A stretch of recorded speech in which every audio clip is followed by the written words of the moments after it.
Prebiehala v Zete z Detva, ale takisto sa podielali ďalšie podniky. Bežový systém bol vyrábaný v Zete z Dubnica nad Váhom k nejakému väčšiemu rozšíreniu požiaru.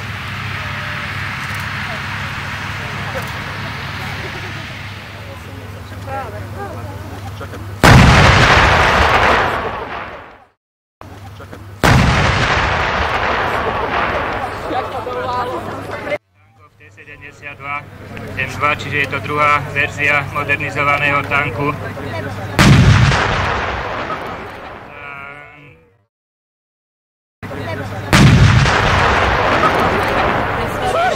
Nečakný strel,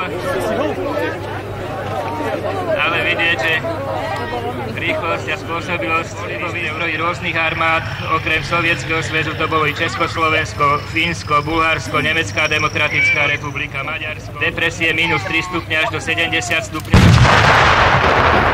A odmer je celookruhový v rozsahu. Depresie minus 3 stupňa až do 70 stupňov.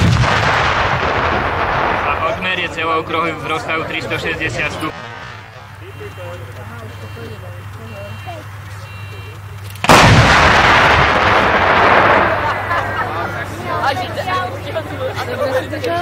Takže trošku to